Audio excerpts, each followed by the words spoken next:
오늘 우리에게 내주신 하나님의 귀하신 말씀은 구약성경 이사야 29장 15절부터입니다.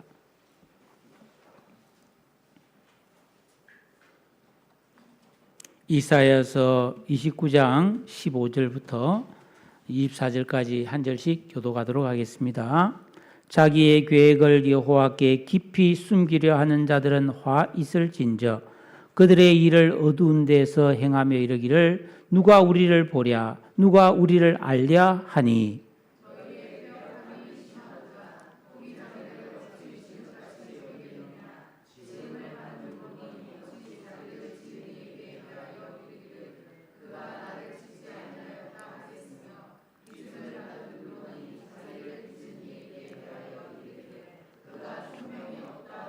오래지 아니하여 레바논이 기름진 밭으로 변하지 아니하겠으며 기름진 밭이 숲으로 여겨지지 아니하겠느냐.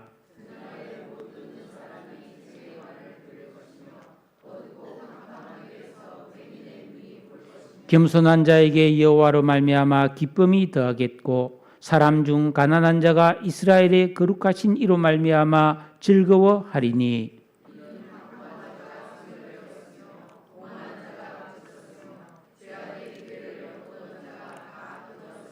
그들은 송사로 사람에게 죄를 씌우며 성문에서 판단한 자를 올무로 잡듯 하며 헛된 일로 의인을 억울하게 하느니라.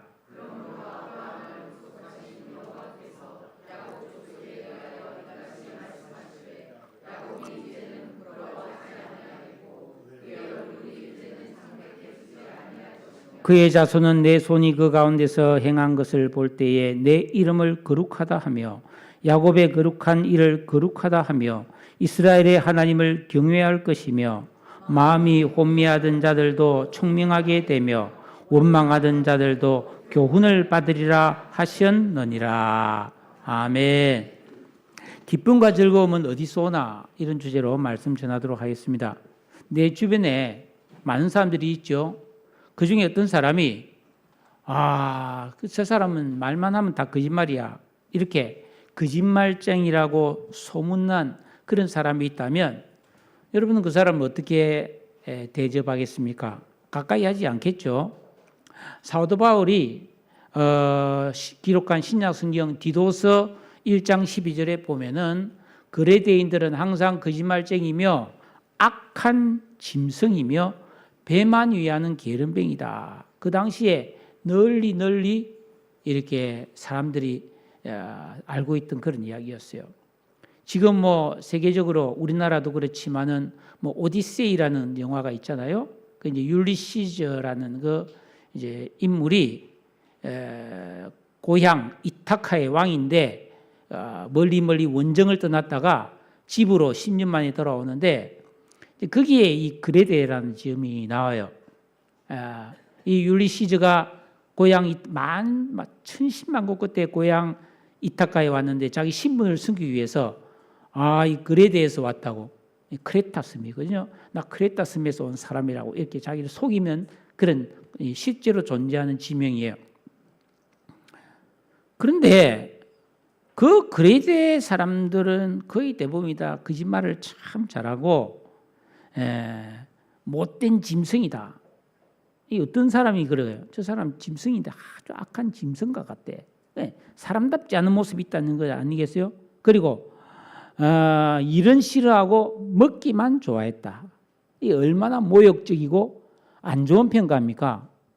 이런 사람이 실제로 우리 주변에 있다면 가까이 사귀기가 힘들겠죠. 자, 그렇다면 여기서 우리는 질문을 해봐야 됩니다. 정말 내가 있는 그대로 진짜 한번 평가를 받아본다면 나는 어떤 사람일까라는 것입니다. 건강진단은 아프지 않아도 받는 거잖아요. 아무리 내가 건강에 자신이 있어도 정기적으로 건강진단은 받는 것이 좋습니다. 왜냐하면 이 병이라는 것은 내가 느끼지 못한 사이에 병이 생기고 그 병이 아주 깊어질 수 있기 때문이죠. 그래서 건강한 사람이 갑자기 심각한 병에 걸렸다는 진단을 받아서 큰 어려움을 겪는 경우가 있지 않습니까? 그러니까 우리는 교회에 와서, 교회는 병원이잖아요. 영적 병원이잖아요. 여러분 여기 와서 진단받아야 되는 거예요.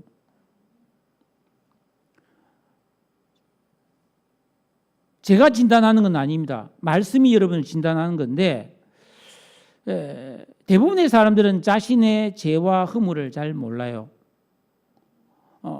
사람들은 생각합니다.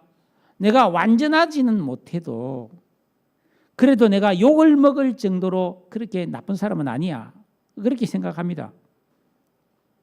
그러다 보니까 예수 믿는 그리스도인들도 자기 죄를 잘 못 보고, 그러다 보니까 애통함이나 깊은 회개를 잘 안 합니다. 지금 우리가 살고 있는 이 세상은 탈진리의 시대입니다. 진리를 귀하게 여기지 않는다 이 말이에요. 네? 그래서 진실과 거짓의 그 경계가 모호해지고, 우리가 신뢰했던 신문이나 방송이 잘못된 정보를 보도합니다. 큰 일을 작게 보도하고 자그마한 일을 크게 부풀려서 보도한단 말이죠. 사람들은 별 양심의 끄리낌 없이 거짓말을 떼놓고 주장을 하는 거예요. 그러니까 옛날에는 이단들도 부끄러워서 숨어서 이단질을 했는데, 지금은 나와서 내가 잘났다고 이렇게 말하는 시대 아닙니까? 가짜 뉴스가 넘쳐나고 내 마음에 들지 않으면 타인을 향해서 온갖 모함을 하고 공격하는 그런 기가 막힌 시대를 살고 있는 것입니다. 그러므로 그리스도인들은 지금 이 시대, 거짓과 선동이 가득한 세상에서 우리가 누구를 비난하고 누구를 잘못했다고 판단하기 전에 내 말과 마음과 생각이 정직한지를 진단해 보아야 하는 것입니다. 나는 하나님 앞에 말씀대로 살고 있는가? 왜냐하면 우리가 이렇게 자기를 진단해서 말씀으로 치료를 받지 않으면은 우리도 이 거짓말쟁이 그레데인처럼 될 수 있다는 이런 경각심을 가지고 겸손한 태도로 자신을 잘 가꾸어서 부끄러울 것이 없는 그리스도인으로 하나님 앞에 자신을 드리기를 힘써야 할 줄로 믿습니다. 하나님은 나를 사랑하세요. 어마어마하게, 영원히. 그러나 나의 죄는 미워하십니다. 즉 하나님은 사랑의 하나님인 동시에 죄를 미워하는 공의의 하나님이시라는 거죠. 그러니까 하나님은 과연 나를 보실 때 어떤 마음을 갖고 보실까를 여러분이 한번 생각하시면서 오늘 이 말씀을 잘 우리가 좀 경청했으면 좋겠습니다.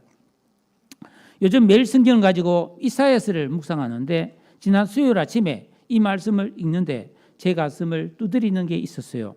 그래서 며칠 동안 이 말씀을 생각하다가 오늘 여러분에게 이 말씀을 함께 나누게 되었습니다.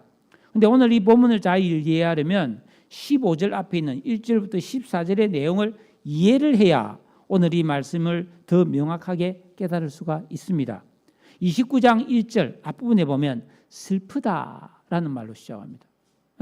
그리고 2절에 보면 아리엘이 슬퍼하고 애곡하게 되리라. 이 불길한 이야기를 하고 있잖아요. 이 아리엘은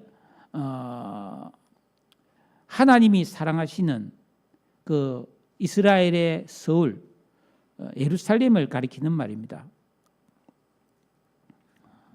그런데 그 예루살렘이 원래 이 다윗이 왕이 되자마자 여부스 족속이 차지하고 있던 천년 요새인 예루살렘을 다윗이 정복해서 그것을 수도로 삼고 거기를 거룩한 도시로 만들었어요. 성전이 거기에 있고 하나님을 정말 잘 섬기는 신실한 사람들이 가득 찬 도시가 예루살렘이었어요. 그런데 지금 그 예루살렘이 슬퍼하고 애곡하게 될 거라고, 마치 초상난 것처럼 그렇게 초상집이 될 거라고 이야기하거든요. 그 왜냐?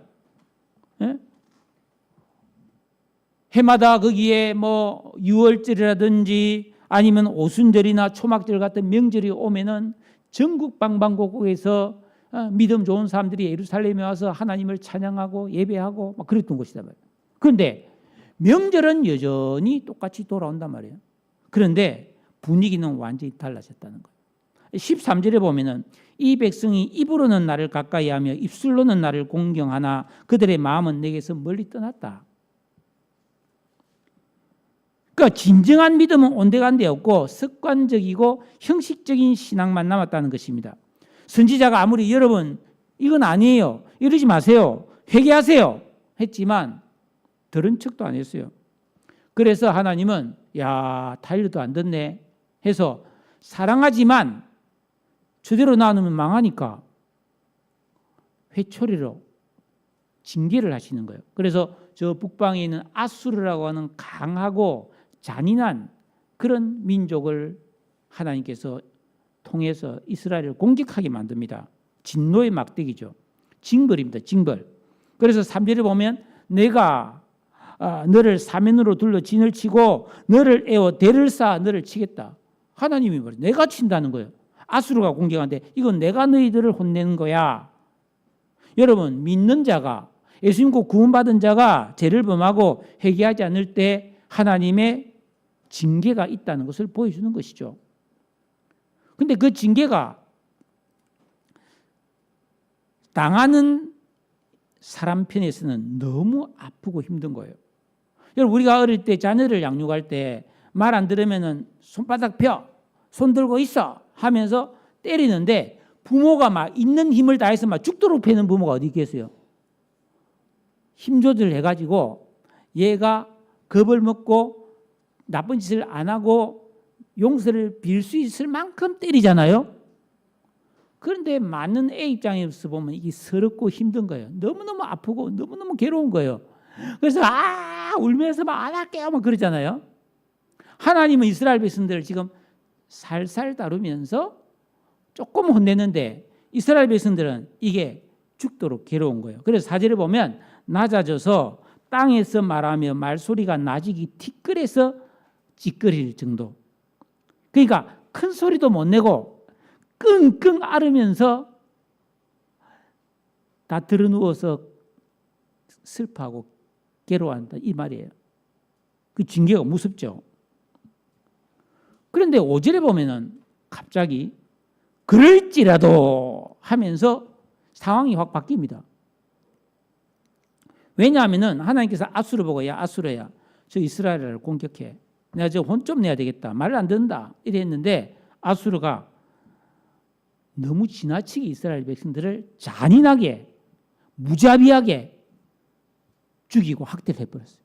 또 하나님께서 나 조금 혼내라고 생각했는데 죄가 완전 너무 심하게 이스라엘 백성들을 다루네. 그래서 이스라엘 백성들을 사랑하기 때문에 긍휼히 여겨서 아수르는 안 되겠어. 너 당장 그만둬. 너 다시 집으로 돌아가 하면서 물리쳐 주셨다 이 말이에요. 응?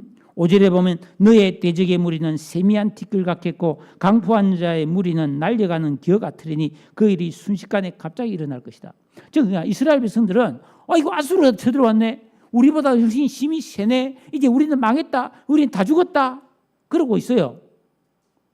근데 갑자기 아수르가 싹 다 물러가 버려. 갑자기 이거 뭐지? 자, 이게 하나님이 일하시는 방법이에요. 예수 믿고 구원받은 성도에 대한 그런 죄는 징계지만은 불신자에 대한 심판을 하는 거예요. 그러니까 우리 예수 믿고 구원받은 성도는 죄를 지었을지라도 그래서 하나님께 벌을 받을지라도 하나님은 긍휼히 여기시고 사랑해 주시고 여전히 보호해 주심을 믿으시기 바랍니다. 하지만 애초에 이런 일이 안 생기는 게 좋아요. 부모가 자식이 말 안 들어서 회초리를 때리고 벌 쓰는 것은 그 자식을 죽으라고 그런 게 아니잖아요. 사랑해서 잘 자라라고 그런 거잖아요. 그래서 이제 벌 주고 나면 애가 또 뭐 훌쩍훌쩍 울고 막 서러워서 막 이러고 있으면 부모가 또 혼내놓고 마음이 아파가지고 뭐 또 달래주고 뭐 과자 사주고 혼내놓고 더 잘해주기 시작하거든요. 그렇다고 꼭 재미 붙여가지고 자꾸 잘못 저지르면 되겠습니까? 우리 엄마는 나를 혼내고 난 뒤에 과자 사주더라. 나 오늘 나쁜 짓 해야지. 그게 이상한 거 아니에요? 그런 짓을 안 해야죠. 그런데 이스라엘 백성들은 계속 반복하거든요. 계속 죄를 지어요. 그 원인이 뭐냐 하면은 첫째는 그 이스라엘 백성들을 올바르게 지도해야 될 선지자, 영적 지도자들이 타락해 버렸기 때문에, 그래서 그들이 영적으로 소경이 되어 버렸다는 것입니다. 예. 여러분, 9절에 보면은 그들의 취함이 포도주로 인함이 아니며 그들의 비틀거림이 독주로 인함이 아니다.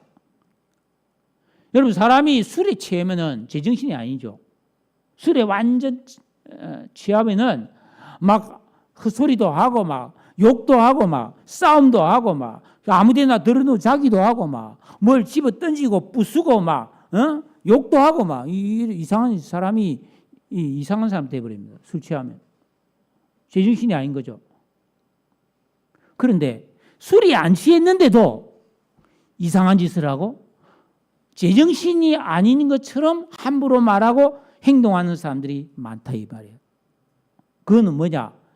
영적으로 어두워졌기 때문이라는 거예요. 예. 그러니까 이스라엘 백성의 지도자들은 영적으로 당연히 깨어 있어서 올바른 진리를 전하고 백성들을 잘 하나님 말씀으로 가르쳐야 되는데, 이 사람들은 마치 소경인 것처럼 술 취한 사람처럼 헛소리를 막 사람에게 가르쳤다는 거예요. 그러면서 자기가 이상한 짓 하고 있으면서도 자기가 이상한 짓 하고 있다는 것을 모르는 영적인 어두움에 깊이 빠져버렸다 이 말입니다. 이거는 예수님 당시에도 그랬습니다. 예수님 당시에 바리새인과 서기관 같은 종교 지도자들을 마태복음 15장 14절에서 그들은 맹인이 되어 맹인을 인도하는 자로다. 만일 맹인이 맹인을 인도하면 둘이 다 구덩이에 빠진다고 했어요. 그러니까 망하는 길로 자꾸 사람을 데려가는 거예요. 잘못 가르쳐서. 오냐 하면서 말이에요. 막 죄를 지어도 괜찮아 하면. 그래서 그런 부모 뭐 드라마 같은 데 보면 학교 폭력을 했는데 뭐 부모가 와가지고 뭐 자기 애들이 나쁜 짓 했는데 뭐 자기 오히려 애를 왜 우리 애를 혼내냐 뭐 그런 그 부모가 바로 이런 인간들이에요. 맹인. 내가 자식을 사랑하는데 이 자식이 잘못하면 야, 너 왜 그랬어 하고 자식 혼내야 되는데, 내 자식이 귀하다고 다른 사람 오히려 또 이상한 짓 하고 자기 자식 운전하는, 그게 바로 맹인을 인도하는 삶이에요. 그래서 마태복음 23장에 보면 예수님이 그 종교 지도자들에게 눈먼 인도자들아, 이 맹인들하고 5번이나 반복해서 책망하거든요. 그런데 그 말을 들은 서기관과 바리새인들이 우리가 맹인이라고 이렇게 잘 보는데 요딴 소리를 한 거예요. 그러면서 예수님 보고 아이고 우리 보고 맹인이래 바보 같게 이렇게 했다는 거예요.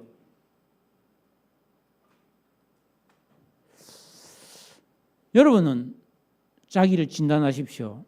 나는 눈을 뜨고 올바른 길을 지금 살아가고 있는가? 진단해 보라는 겁니다.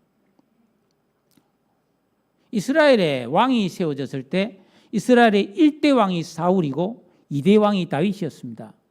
그런데 이 두 사람 다 별 볼 없는 사람인데 하나님께서 큰 은혜를 베풀어서 왕으로 만들어줬어요.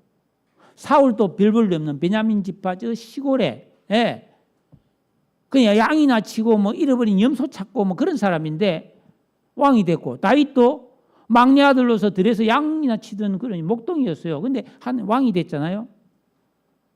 근데 둘 다 왕이 된 후에 치명적인 죄를 짓습니다. 사울은 아말렉과의 전쟁에서 하나님이 내가 너를 이기게 해줄 테니까 저 아말렉을 완전히 진멸하고 그 사람들이 가진 물건 절대로 탐내면 안 돼 그랬잖아요. 그런데 사울은 그 말씀을 어깁니다. 어기고 좋은 것 다 챙깁니다. 다윗도 간음을 저지르고 그것도 모자라서 그 여자가 임신하니까 자기 남편이 자기 신복이에요. 자기 밑에 있는 장군이에요. 우리야 장군. 우리야 장군이 자기 아내가 임신한 거라고. 내 전쟁터에 갔는데 네가 어떻게 임신했니? 다윗 왕이 그랬어요. 이러면 이게 다윗이 이게 체면이 안 서니까 그 우리아를 죽여버린 거예요. 그러니까 간음과 살인을 저지른 거 다윗은 얼마나 큰 죄인입니까? 그래서 하나님이 괘씸하단 말이야. 그래서 선지자를 보냅니다. 나단 선지자 와서 다윗 보고 당신 무슨 죄를 지었어? 그러니까 다윗이 그 자리에서 변명하지 않고 맞습니다. 내가 여호와께 죄를 지었습니다. 저 죽일 놈입니다. 용서해 주세요 하고 땅에 엎드립니다. 그러니까 선지자가 뭐라 하는지 압니까? 그래요. 하나님 당신 죄 용서해 줬어요. 바로 죄를 용서해 줍니다. 이게 회개입니다. 그러니까 여러분 죄 지으면 빨리 회개해야 되는 거예요. 다윗같이 무서운 죄를 지었는데도 회개해 줬어요. 회개하니까 용서해 주잖아요. 그런데 사울왕은 어떻게 했느냐? 사무엘 선지자가 와가지고 아니 왜 하나님 말씀대로 안 했어요? 하니까 나는 하고 싶었는데 백성들이 뭐 말이 많아서 이 변명을 합니다. 그러니까 당장 바로 잡으세요. 이거는 있을 수 없는 거예요. 예? 하고 막 사무엘이 큰 소리 치니까 사무엘상 15장 30절에 뭐라 하냐면 아이고 선지자님 내가 범죄하였을지라도 내가 간곡히 부탁하는데 장로들과 이 이스라엘 사람들 앞에서 내가 체면이 깎이지 않도록 나 잘했다고 좀 높여주세요. 이렇게 말합니다. 즉 죄에 대해서 애통함이나 두려움이나 회개함이 없고 자기 체면 세워달래. 그래서 사울은 영영 버림을 받습니다. 여러분 잘 들으세요. 이거. 내가 어떤 의식을 갖고 사느냐. 내가 죄를 지었으면 철저히 회개해서 용서받아서 깨끗하게 되고 잘 되려고 해야지. 그 죄를 회개하지 않고 감추고 여전히 내 체면이나 세우고 이게 바로 영적인 소경이라는 거예요. 영적으로 뭐 아는 게 없어요. 이런 현상을 다시 한번 말씀드리지만 13절 우리 한번 읽어볼까요? 29장 13절입니다. 시작. 주께서 이르시되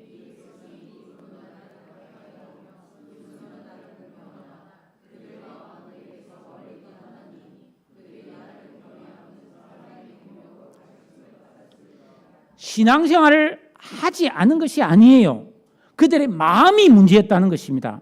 하나님이 지키라 명하신 계명이 아니라 사람의 계명, 인간적으로 느끼고 인간적으로 경험하고 인간적으로 옳다고 생각하는 사상, 이론, 삶의 방식, 세속화에 물들어서 거룩한 계명을 버렸다라는 말입니다.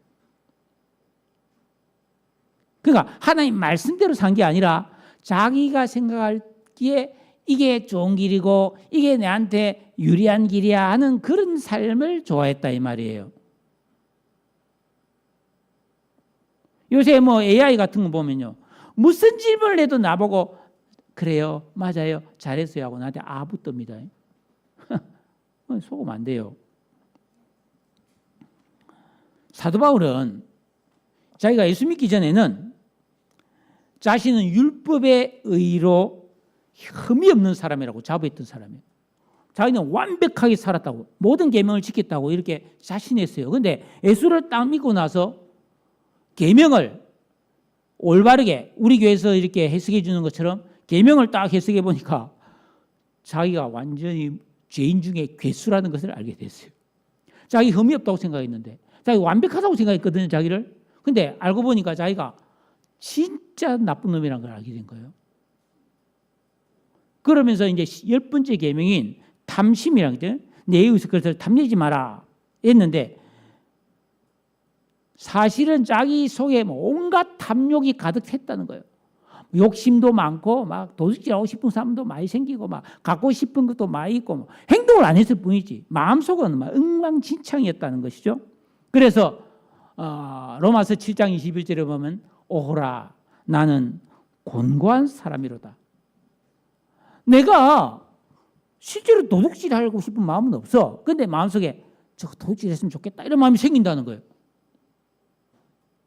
나는 뭐 간음을 실제로 할 마음은 없어. 근데 내 속에서 그런 마음이 생긴다는 거예요. 그래서 아이고 내 마음이 이게 진짜 심각하네 이랬다는 거예요. 그렇습니다, 여러분.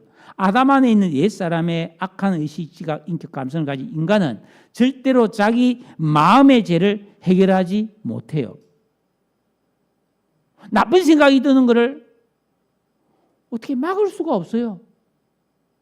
여러분 안 그렇습니까? 이거를 아파야 된단 말이에요. 이게 문제가 있다고 생각하고 이걸 어떻게 해결하지? 고민해야 된다는 거예요. 여러분 다 좋은 사람인 거 알아요. 여긴 진짜 나쁜 사람 누가 있어요? 다 좋은 사람이에요. 그런데 분할 때, 손해봤을 때, 화가 났을 때, 딴 사람 되잖아요. 무시당했을 때, 누가 나한테 뭐 나쁜 짓 했을 때, 뭐 분을 내고 못 견디는 게 우리 아닙니까? 그러니까 하나님 뜻대로 살 수 없어요. 우리는 하나님 뜻대로 다 못 살아요. 난 하나님 뜻대로 다 살고 있다. 그런 사람 있습니까? 못 살아요. 그런데 이제부터가 중요해요. 이 사실을 가장 잘 아시는 분이 하나님이에요. 너희들은 죽고 다 깨어나도 내가 원하는 대로 못 살아. 하나님 제일 잘 아는 거예요. 그래서 하나님이 이 문제를 어떻게 해결해야 되느냐. 너희들 그래도 최선을 다해봐. 그렇게 하지 않았다는 거예요. 너희들 그래도 열심히 한번 해봐. 그렇게 하지 않았고 14절의 말씀을 보면 읽어볼까요? 14절 시작.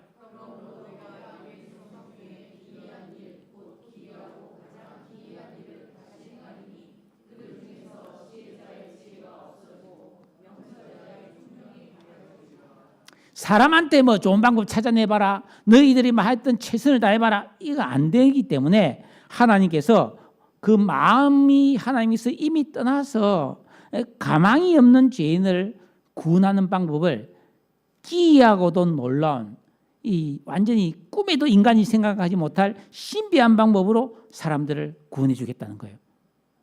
그게 뭐냐면 이사야 12장 5절에 여호와를 찬송할 것은 극히 아름다운 일을 하셨다. 그게 뭡니까? 하나님이 사람의 몸을 입고 이 땅에 예수님이 오셔서 십자가에 달려 죽어서 우리의 죄를 사해주고 우리의 마음과 영을 새롭게 해주시는 방법, 십자가의 대속의 은혜를 통해서 우리를 새 사람으로 만들어주는 이 방법을 쓰겠다 이 말이에요. 그래서 요 14절 뒷부분에 있는 말씀이 고린도전서 1장 19절에 그대로 나오는데 내가 지혜 있는 자들의 지혜를 멸하고 총명한 자들의 총명을 폐하리라. 이게 무슨 말입니까? 인간이 뭐 돌을 닦고 뭐 아주 뭐 엄청 뭐 그런 진리의 심오한 세계에 들어가고 뭐 엄청나게 뭐 학문을 닦고 수련을 하고 그래 가지고 좋은 사람 된다? 안 된다는 거예요. 그건 다 절대로 안 된다는 거예요. 인간의 지혜, 인간의 방법은 아무도 구원받을 수 없고 정말 마음까지도 깨끗해지는 사람은 될 수 없다. 그러니까 백날 산에 가서 평생 뒀다가 소용없어요. 안 돼요.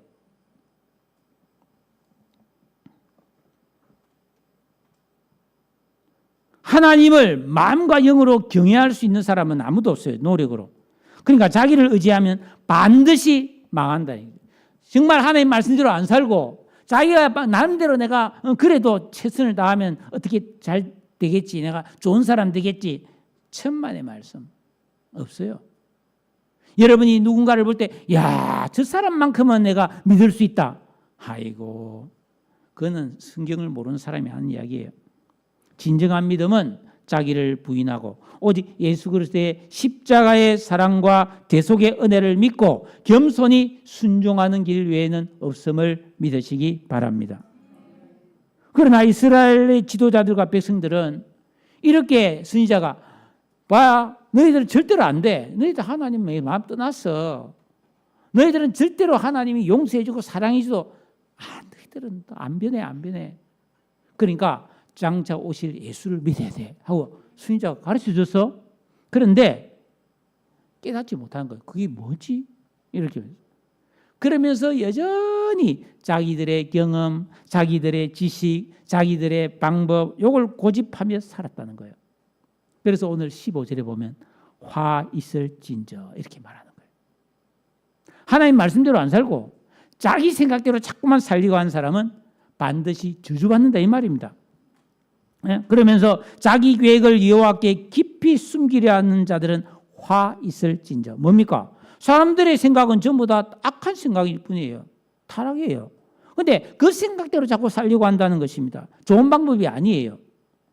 여러분, 한 중학교나 고등학교 된 애들이 지가 생각해서 내가 이렇게 살면 되겠다 해서 일 만드는 애들이 있잖아요. 그죠? 부모 입장에서 보면 야, 그게 되겠냐? 안 되지. 젊은 애들 그래. 독립해서 내가 혼자 살면 얼마나 좋을까? 독립해봐라고. 좋은지.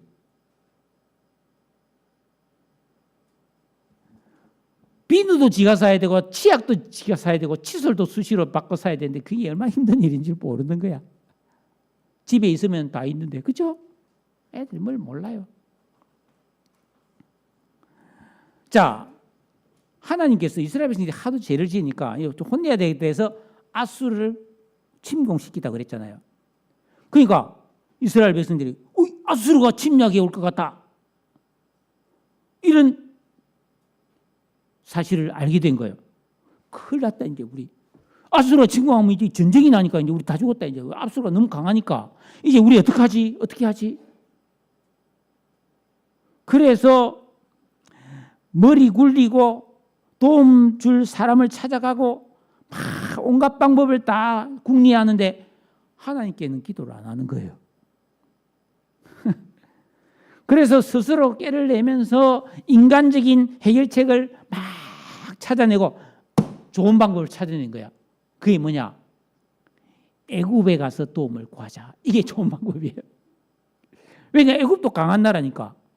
그래서 그냥은 안 다 줄 거니까 있는 돈 없는 돈 다 끌어대고 막 성전에 있는 금까지 다 뺏겨가지고 애굽에 갖다 줍니다. 그런데 30장 2절에 보면 바로의 세력 안에서 스스로 강하려 하며 애굽의 그늘에 피하려 했다. 그런데 이 계획을 이거 절대로 다른 사람이 알면 안 된다. 이거 절대 비밀로 하자 하면서 은밀하게 이 계획을 추진하려고 했다는 거예요. 근데 하나님은 다 알죠. 근데 하나님이 딱 보니까 아이고 그게 되겠냐? 한심한 거예요. 그래서 30장 7절에 보면 헛되고 무익하여 수치와 욕이 될 뿐이라는 거예요. 실컷 재산 갖다 바치고 도와주세요 했는데 도와줄 때 되고 안 도와준 거예요.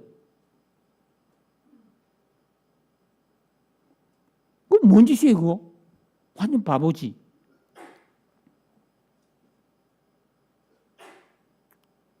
잠언 3장 5절에서 8절의 말씀을 보면 너는 마음을 다하여 여호와를 신뢰하고 내 명철을 의지하지 말라. 스스로 지혜롭게 이기지 말지어다. 여호와를 경외하며 악을 떠날지어다. 이것이 내 몸에 양약이 되어 내 골수를 윤택하게 하리라.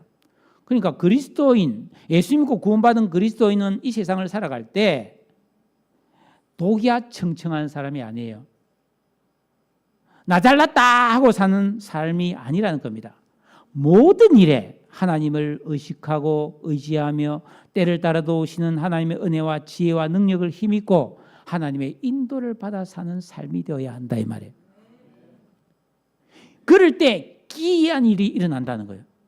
도저히 안 될 것 같은 일이 되고 잘 될 것 같은데 그렇게 안 하면 안 된다는 거예요.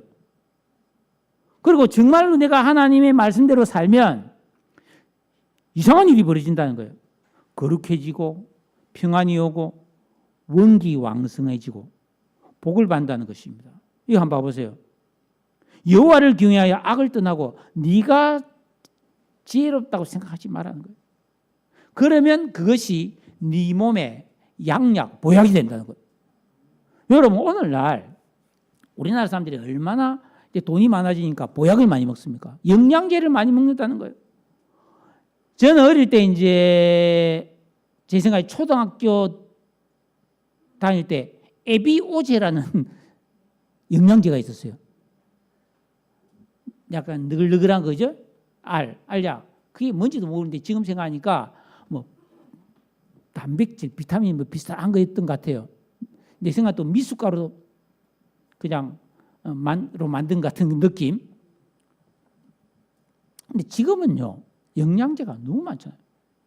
뭐 저도 이제 먹진 않지만은 들어보니까 뭐 콘드로이친, 뭐 베타글루칸, 또 뭐 글루타치온, 뭐 알부민, 뭐 별의별 영양제가 다 나와요. 그런데 그 학자들의 이야기를 들어보면은 그거 다 조금 도움이 될지 몰라도 그게 사람을 건강하게 만들어주지는 못한다. 근데 사실은 뭐 아연도 있고 망간도 있고 마그네슘도 다 먹어야 되잖아요. 근데 그건 다 과일과 채소와 곡물에 다 들어있는 거예요. 근데 라면이나 피자나 그런 데는 없어. 그런 데는 그런 게 안 들어있어. 근데 곡물이나 과일이나 채소에는 다 그런 게 다 들어있는 거예요. 왜냐하면 그게 다 땅 속에 있는 것들이잖아요. 미네랄이. 그 채소가 땅 속에 있는養분을 빨아들여서 채소가 되고 열매가 되니까 그 안에 다 들어있는 거예요. 그러니까 충분히 골고루 음식을 먹으면 섭취할 수 있는 거단 말이죠. 그런데 오늘 성경은 뭐라고 말하냐면은 자기를 지혜롭게 여기지 않고 하나님을 경외해야 한다는 말은 정확한 순종이죠. 그래서 악을 떠나는 삶을 살면 그거는 제일 좋은 보약을 먹는 것처럼 하나님께서 우리에게 건강을 주셔서 골수가 윤택해진다. 뭐요? 생기가 있고 피곤하지 않고 건강해지고 병이 안 걸린다. 이 말을 하고 있는 거잖아요. 할렐루야.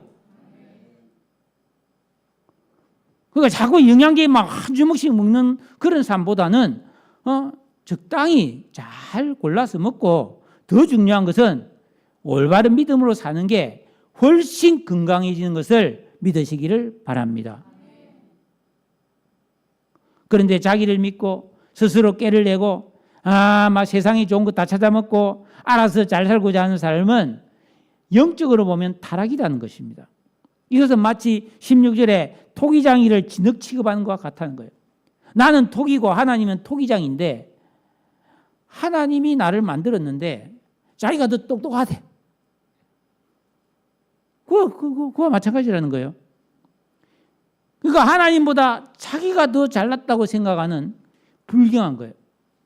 만약에 집에 뭐 초딩이나 중딩이나 이런 애들이 부모 보고 내가 더 많이 안다고 이렇게 말하면 그거 이상한 거 아니에요?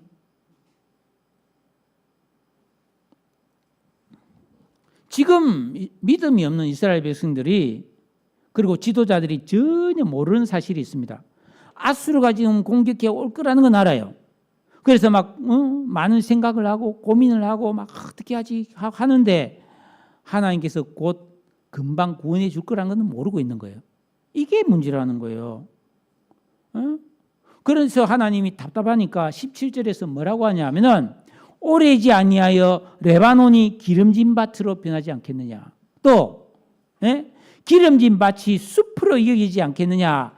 이 말은 무슨 말이냐 하면은 이 레바논이란 것은 그 당시에 막 백향목 숲이 우거지고 그리고 막 거친 산악지대 바위가 있는 우리나라 치면은 뭐예요? 설악산에 막 울산바위 막 있는 막 바위가 삐쭉삐쭉 나 있는 그런 산이에요.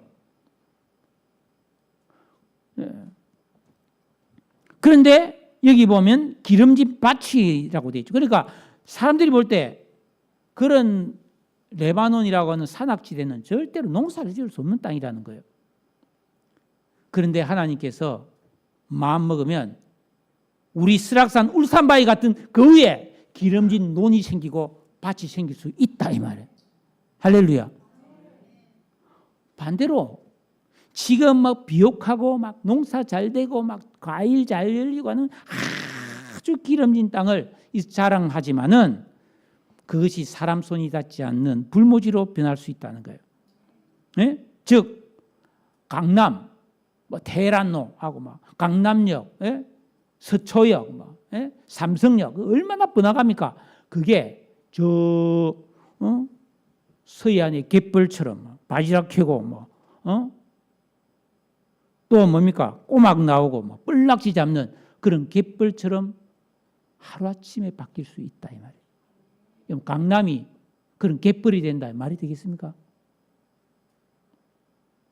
즉 인간의 노력이라는 거, 인간이 뭐 대단하게 뭔가를 만들어놨다는 거, 그거 허상이라는 거예요. 하나님이 심판하시면 하루아침에 황폐화될 수 있다는 경고의 말씀입니다. 예.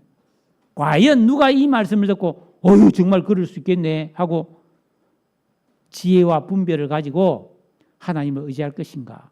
이거는 듣는 여러분들의 몫입니다. 저는 이 말씀을 여러분에게 있는 그대로 전하는 겁니다. 내 사명입니다. 이게. 그러나 깨닫는 누군가가 이 말씀을 붙들고 의지하고 순종하면 18절 보십시오.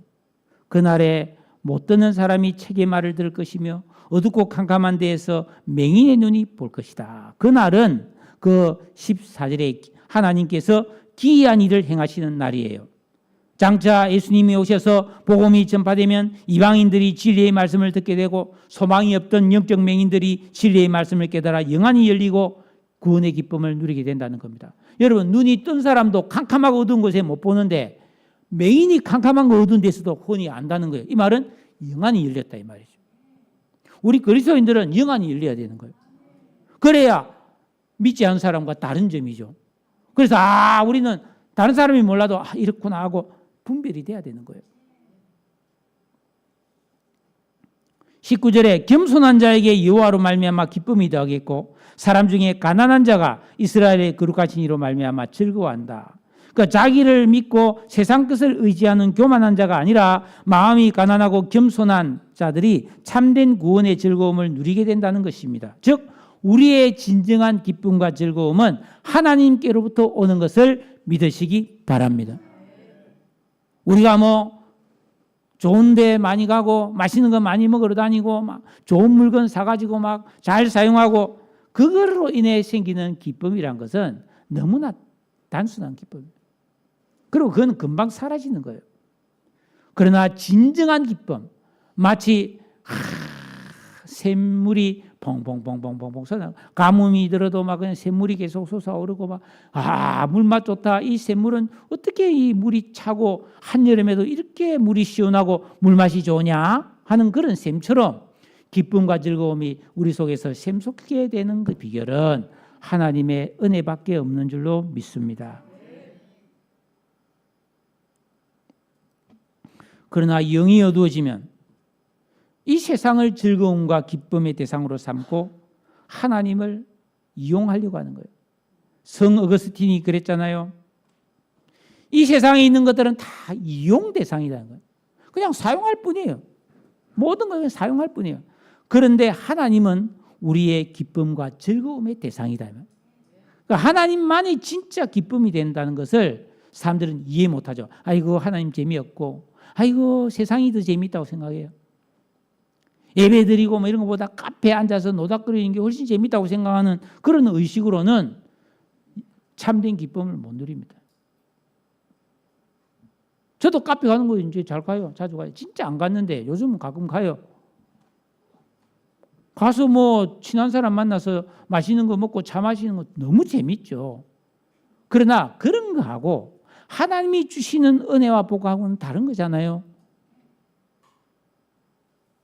이제 말씀을 맺겠습니다. 우리의 삶이 앗술의 침략을 앞두고 있는 이스라엘 백성들처럼 위기를 맞았을 때, 두렵고 괴로울 때, 기가 막힐 때 인간적인 계산과 세상의 지혜와 방식만으로는 진정한 해결책을 찾을지 못합니다. 나는 부족하고 나는 약해도 전능하시고 친실하신 하나님을 의지하는 자는 기이한 구원을 경험하게 될 것이며 기쁨과 즐거움을 회복하게 될 줄로 믿습니다. 내가 지금 도저히 해결될 기미가 보이지 않는 고통스럽고 척박한 인생을 살고 있다 할지라도 하나님은 이걸 기름진 밭으로 바꿀 수 있습니다. 반대로 나는 지금 부유하다, 부족한 게 없다 이렇게 자신하면서 하나님에게서 마음이 떠난 사람, 형식적인 예배와 사람의 계명을 더 따르는 그런 삶을 고집하면 기름진 밭이 숲으로 변하는 모든 것을 잃어버리는 그런 때를 맞이할 수 있다. 이 세상에서 안 그래도 숨 떨어지면 아무것도 안 남죠. 그래서 강포한 자, 오만한 자, 폭력적인 사람, 아주 무서운 사람, 약한 자에게 아주 무섭게 한 사람, 교만한 자, 죄악의 기회를 엿보던 자, 자기 계획을 여호와께 깊이 숨기려는 자들은 모든 것을 잃고 수치와 놀람과 화를 입게 될 것으로 말씀하고 있습니다. 그러나 하나님을 신뢰하고 계명을 지키고 기도하는 진정한 영적 생활을 통해서 내 안에 있는 악한 것들 뽑아내서 마음이 청결해지었죠. 그래서 하나님을 신뢰하고 하나님과 함께하기를 기뻐하는 성도는 즐거움을 회복하고 총명하게 되고 영원한 기쁨을 누리는 승리자가 될 줄로 믿습니다. 나는 그러면 어떤 사람인가? 사실 내 자신을 이 말씀에 대입해 보면 나는 사실 그레데인 수준이라는 것을 솔직히 고백합니다. 저요, 뭐 급하면 거짓말 나도 모르게 나와요. 왜 그러지? 거짓말 안 해도 되는데 왜 거짓말을 하게 될까? 난 내가 나를 이해 못 하겠어요. 저 먹는 거 좋아해요. 일하는 것보다 노는 걸 더 좋아해요. 뭐 그레데인이지 뭐. 그러나 예수 믿고 구원받았다면은 그 후에는 마음이 깨끗하고 정직한 그리스도인이 되기를 소원하고 열심히 영적 생활에 힘써서 변화를 받기를 힘써야 된다는 사실입니다. 이 길이 생명의 길이고 영원한 기쁨과 복을 누리는 유일한 길입니다. 여호와를 경외하는 것이 지혜의 근본이라고 했잖아요. 그러니까 그래서 참 지혜를 얻으면 그 사람은 그 마음속에 생명나무 한 그루가 심겨진 것이다. 이렇게 말하고 있습니다. 생명나무에는 장수, 부귀, 기쁨, 평강, 복이라는 열매가 주렁주렁 맺힌다는 거예요. 여러분 생명나무 한 그루 키우시지 않겠습니까? 키우시지 않겠습니까? 생명나무 한 그루씩 다 키우세요. 장수, 오래오래 건강하게 잘 살고 아주 부족함이 없는 넉넉하고 풍족하게 살고 기쁘고 행복하고 평강하고 막 온갖 복이 때를 따라 막 오는 이런 열매 맺는 생명나무가 우리 안에 심겨진다는 것입니다. 이거는 성도라면 누구나 받을 수 있고 또 받아야 될 분깃이라는 것입니다. 그러나 천국은 침노한 자의 것이라고 하셨듯이 이거는 가만히 있으면 안 되고 간절히 찾는 자가 누리는 보물입니다. 믿음으로 사는 삶은 그러므로 보물찾기와 같은 겁니다. 지금 당장 좋아 보이고 편해 보이는 길은 허망한 길이에요. 거기에는 나중에 쓰레기밖에 없어요. 영원히 복이 되는 보물을 찾을 수 있는 순종과 기도에 참된 영적인 길을 가는 지혜로운 우리 그리스도인 되시기를 바랍니다. 내 인생이 슬프다, 어둡다, 두렵다고 느껴질 때도 주님께 소망을 두고 의지하십시오. 반드시 회복되고 찬송하게 될 줄로 믿습니다. 이 길을 갑시다.